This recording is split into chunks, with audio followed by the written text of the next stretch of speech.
tiene teología sistemática. 2. En número romano, tipos de conversión. A mayúscula. Conversiones nacionales. Hubo conversiones nacionales en Israel en los tiempos de los jueces, en Judá en los tiempos de los reyes y también en Nínive. B mayúscula. Conversiones externas. Estas son conversiones temporales que no tienen un cambio fundamental del corazón. Mateo 13, 20 al 21 dice: Y el que fue sembrado en pedregales, este es el que oye la palabra, y al momento la recibe con gozo, pero no tiene raíz en sí, sino que es de corta duración, pues al venir la aflicción o la persecución por causa de la palabra, luego tropieza. Éxodo 9 muestra que Faraón parecía arrepentirse varias veces, pero no obedecía. El arrepentimiento del Faraón no fue sincero ni hubo una verdadera conversión, sino que fue simplemente una conversión externa. C mayúscula. Conversión verdadera. Esta es la conversión con un cambio de corazón. En Lucas 15, versículos 17 al 20, el hijo pródigo se arrepintió sinceramente y regresó a su padre. El arrepentimiento del hijo pródigo fue un verdadero arrepentimiento. D mayúscula. Conversiones reiteradas. El arrepentimiento básico relacionado con la regeneración no es reiterativo. Sin embargo, hay ocasiones en que el creyente regenerado persigue su codicia o sus pecados como resultado de su descuido. En tales casos, el creyente debe arrepentirse de sus pecados. Cuando el creyente salvado peca, Dios se enoja y lo disciplina. Cuando el creyente peca, su corazón se ensucia y se endurece, y se interrumpe la comunión con Dios. Apocalipsis 2:5 dice: Recuerda, por tanto, de dónde has caído, y arrepiéntete, y haz las primeras obras, pues si no, vendré pronto a ti y quitaré tu candelero de su lugar, si no te hubieres arrepentido. E mayúscula. Necesidades por las que el creyente debe arrepentirse reiteradas veces. Primero, los creyentes se arrepienten para apaciguar la ira de Dios. Cuando los creyentes pecan, obstruyen la gloria de Dios y por lo tanto Dios se enoja. Sin embargo, cuando el creyente se arrepiente sinceramente, Dios le retira el castigo. Segundo, los creyentes deben arrepentirse para restaurar su relación con Dios. Cuando los creyentes pecan, sus corazones se ensucian y se interrumpe la comunión con Dios. Cuando se interrumpe la comunión con Dios, no hay paz en el corazón de los creyentes y no pueden recibir la gracia de Dios. Por lo tanto, los creyentes deben arrepentirse para que sus corazones sean limpiados y vuelvan a tener comunión con Dios. Tercero, los creyentes deben arrepentirse para recibir la gracia y las bendiciones de Dios. Cuando los creyentes pecan, no pueden recibir la gracia ni las bendiciones de Dios. Por lo tanto, los creyentes deben arrepentirse y recibir de nuevo la gracia y las bendiciones de Dios. Los dos elementos de la conversión son el arrepentimiento y la fe. 3 en número romano, arrepentimiento, A mayúscula. Los elementos del arrepentimiento. 1. El elemento intelectual. Este es el reconocimiento del pecado ante Dios. Romanos 3:20. 2. Elemento emocional. Esto es el remordimiento y lamentación por nuestros pecados. Salmo 51:17. 3. Elemento volitivo. Es el completo alejamiento del pecado. Lucas 19:8 y 9. 4 en número romano. Fe. A mayúscula. Términos bíblicos para la fe. 1. Los términos del Antiguo Testamento. A minúscula. El término amán. Esto significa ser sincero, tener certeza o creer. Significa aceptar que el testimonio de una persona es verdadero. Enfatiza el elemento intelectual de la fe. Génesis 15:6. B minúscula. El término badach significa confiar, estar seguro, ser valiente. Jueces 20:36. C minúscula. El término kesel significa confiar, tener seguridad, tener esperanza. Job 8:14. 2. Los términos del Nuevo Testamento. Está el término pistis, significa credibilidad, certeza o confianza. Esto significa aceptar cierto testimonio como verdadero o confiar en una persona para encomendarle algo. Mateo 8:10. 3. Términos relacionados con la fe. A minúscula. Creencia. La creencia se usa como sinónimo de fe, pero en muchos casos se usa para enfatizar el lado intelectual de la fe. B minúscula. La fe. La fe indica la alegría por entender la verdad y obedecer. C minúscula. Esperanza. La esperanza indica fe en el futuro, o sea, confianza en que la verdad se cumplirá en el futuro con certeza. B mayúscula. Los elementos de la fe. 1. Elemento intelectual. Es conocer y comprender correctamente la verdad. Los creyentes pueden creer en la verdad cuando entienden la verdad a través de la iluminación del Espíritu Santo.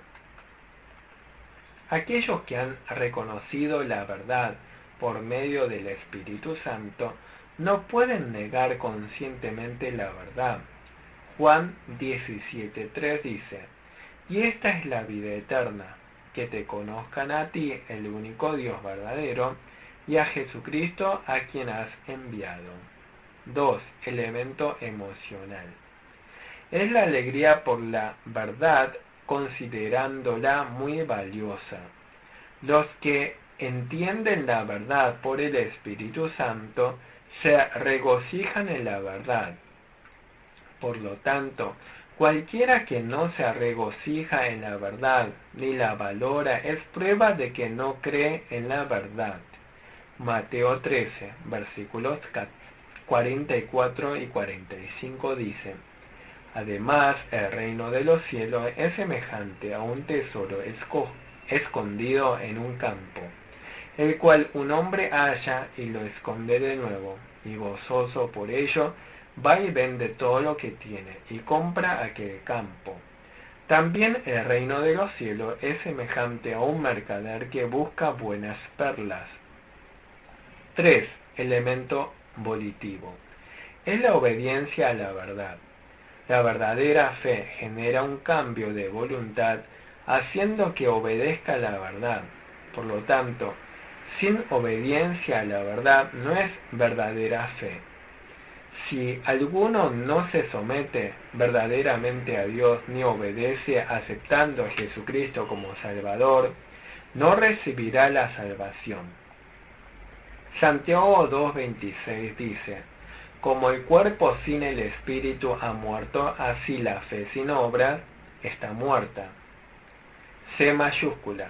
Diferentes clases de fe mencionados en la Biblia. 1. La fe histórica. No hay un cambio moral o espiritual, sino simplemente conocimiento y comprensión de la verdad bíblica.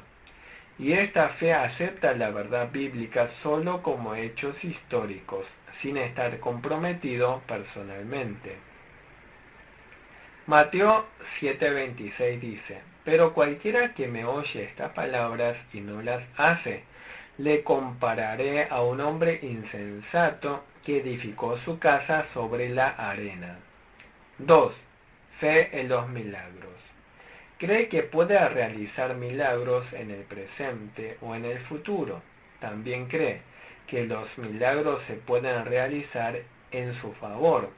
La fe en los milagros puede provenir de la fe verdadera.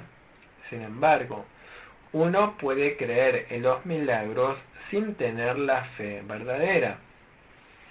La Iglesia Católica Romana sostiene que todavía cuenta la garantía de la fe milagrosa. Sin embargo, no hay prueba bíblica para esto. 3. La fe temporal. Se refiere a la satisfacción temporal por la verdad movido por la conciencia o algún sentimiento, aunque se trate de alguien no regenerado.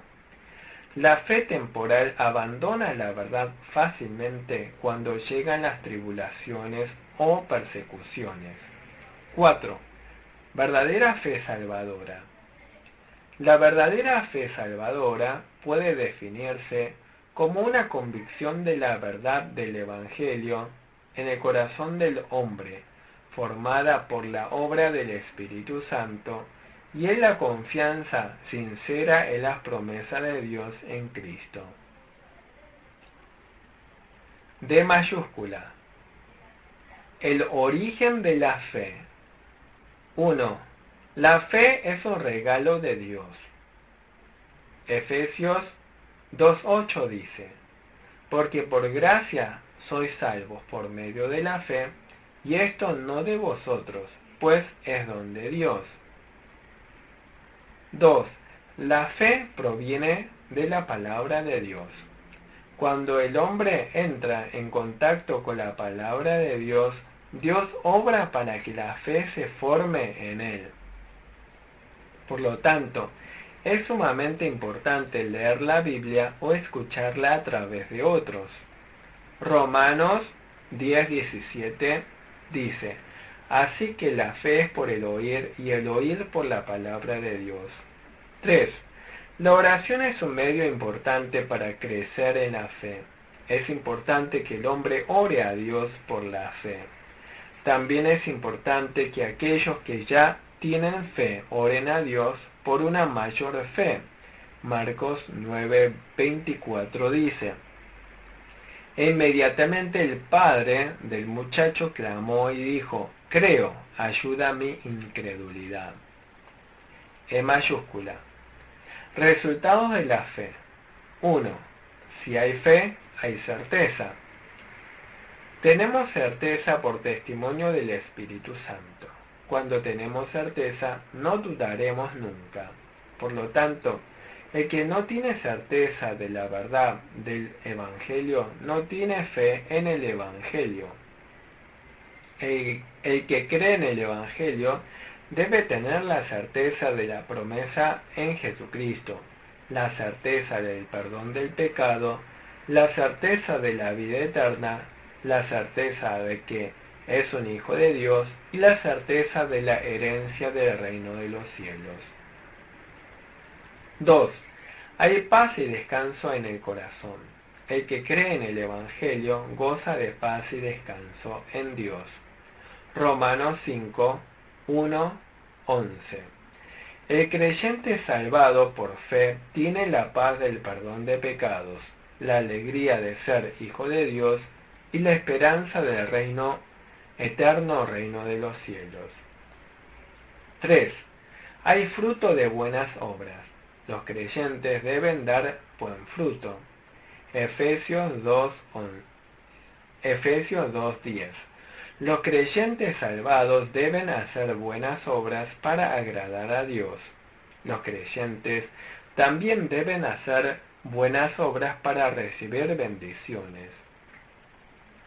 F mayúscula. La fe y la seguridad. El catolicismo romano y el arminianismo del siglo XVII afirman que los creyentes no pueden estar seguros de su salvación. Sus afirmaciones son incorrectas. Vamos a discutir la opinión correcta sobre esto. La verdadera fe indispensablemente confía en Dios y aunque haya cierta diferencia en grado, es consciente de la seguridad y garantía de salvación. El Dios fiel nunca abandona al creyente una vez que lo salva.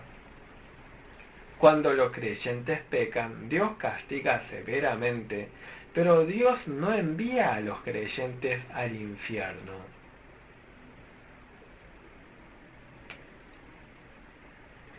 Capítulo 4. Justificación. 1 en número romano. Definición de la justificación. Cuando el pecador cree en el Evangelio, Dios lo perdona y lo declara justo. Justificación es la declaración de Dios como juez.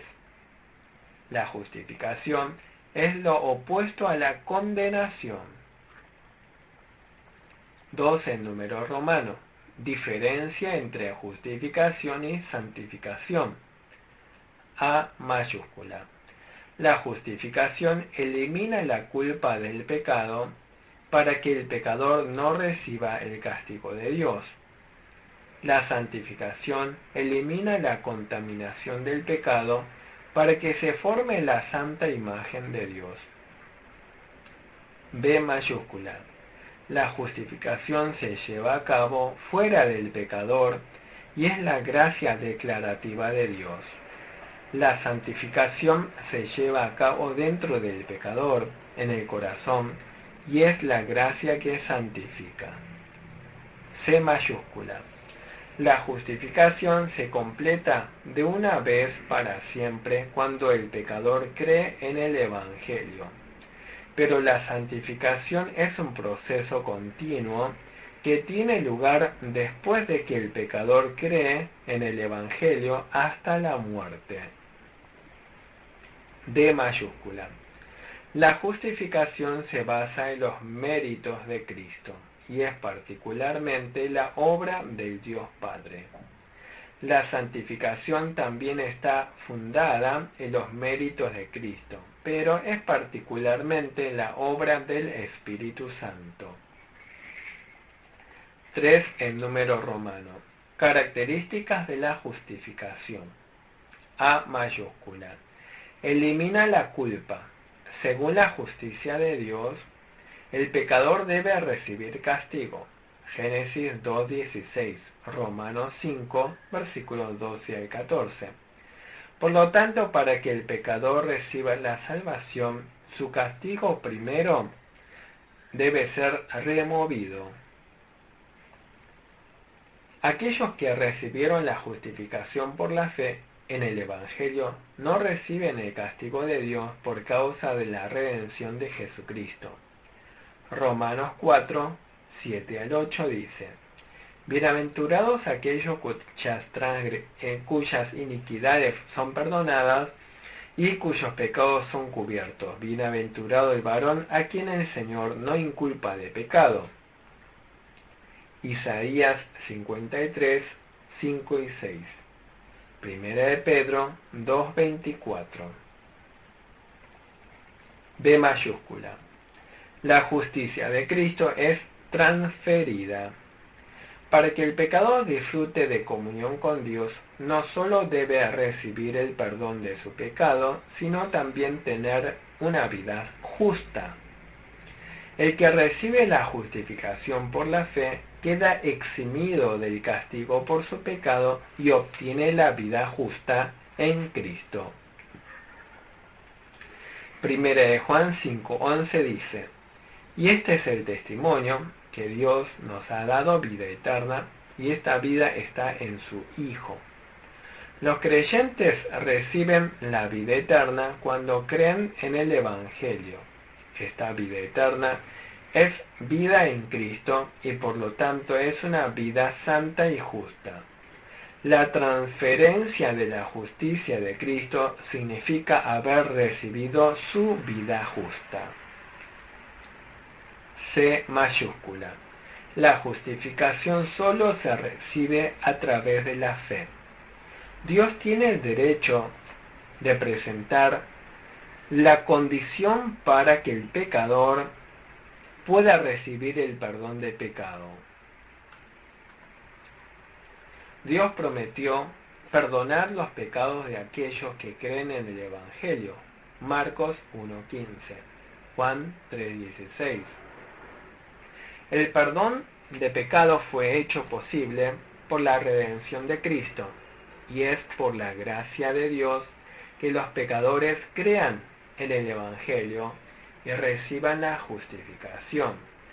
La fe no es un mérito para recibir la salvación. La fe es como una vasija que recibe la salvación que Dios da por gracia. D mayúscula. La justificación se completa de una vez por todas. La justificación no es un proceso continuo o repetitivo, sino que se completa eternamente de una vez por todas cuando uno cree en el Evangelio. 4. Número romano. Los elementos de la justificación. A mayúscula. El elemento negativo. Los que fueron justificados reciben la remisión de toda la culpa y de todo el castigo por los pecados del pasado, presente y futuro. Romanos 8, 33, 34. El creyente recibió el perdón incluso por los pecados futuros con respecto a la salvación. Así pues, las promesas del perdón de los pecados, la vida eterna, ser un hijo de Dios y la promesa de la herencia del reino de los cielos nunca serán anulados. Sin embargo, cuando los creyentes pecan, nublan la gloria de Dios y por lo tanto Dios se enoja y castiga. Por eso los creyentes deben esforzarse por no pecar, y si pecan deben arrepentirse inmediatamente. B mayúscula. El elemento positivo. Dios da vida eterna a los que ha justificado. Dios también los convierte en sus hijos. Estos son elementos positivos de la justificación. Juan 1:12. Dios da derechos y deberes a sus hijos. Los hijos de Dios se convierten en herederos de Dios y reciben la herencia del reino de los cielos. Primera de Pedro 1:4. 5 en número romano. La esfera en la que se produce la justificación. A mayúscula. Justificación activa. Esto ocurre en la corte de Dios. Romanos 8:33 34. B mayúscula. Justificación pasiva. Hay paz y seguridad de perdón en la conciencia y corazón del pecador. Romanos 5:1. Capítulo 5. Unión entre Cristo y los creyentes. Los creyentes están unidos con Jesucristo mediante la vida. Esta unión no es una unión física, sino espiritual. 1 Corintios 6:17 dice: pero el que se une al Señor, un espíritu es con él. 1 en número romano, símbolos de la unión. A mayúscula, unión de la vid y las ramas. Los creyentes están unidos con Cristo mediante la vida para que lleven fruto de fe en Cristo. Juan 15:5. B mayúscula. Unión de la cabeza y el cuerpo. Cristo es la cabeza y nosotros los creyentes somos su cuerpo y por lo tanto los creyentes debemos recibir la guía de Cristo. 1 Corintios 6:15. C mayúscula. Unión de esposo y esposa. Esto significa que los creyentes y Cristo están unidos en amor mediante la fe. Por lo tanto, los creyentes deben creer y amar al Señor y permanecer puros. Efesios 5, versículos 31 y 32. D mayúscula. Unión del edificio y su fundamento. Significa que los creyentes se unen a Cristo y construyen la iglesia, y la iglesia crece más y más. Efesios 2, 20 y 21. 2 en número romano. Pruebas bíblicas para la unión. A mayúscula. Dios Padre estaba en Jesús. Dios Padre estaba en Jesús, que vino en un cuerpo físico. Juan 14, versículos 10 y 11. B mayúscula. Dios está en los creyentes y los creyentes están en Cristo. Juan 6:56. Por lo tanto, los creyentes en Jesús tienen comunión con Cristo, reciben la sabiduría y el poder de Cristo para obedecer bien la voluntad de Dios. C mayúscula. Los creyentes reciben la vida eterna en Cristo. 1 de Juan 5:11. Los creyentes recibieron la vida eterna en Cristo y por lo tanto están unidos con Cristo. D mayúscula. La iglesia es el cuerpo de Cristo. Cristo es la cabeza de la iglesia y siendo los creyentes su cuerpo, están unidos orgánicamente. E mayúscula. Los creyentes están espiritualmente unidos con el Señor. 1 de Corintios 6:17. Aquí concluiremos la 12ª conferencia de teología sistemática. Gracias.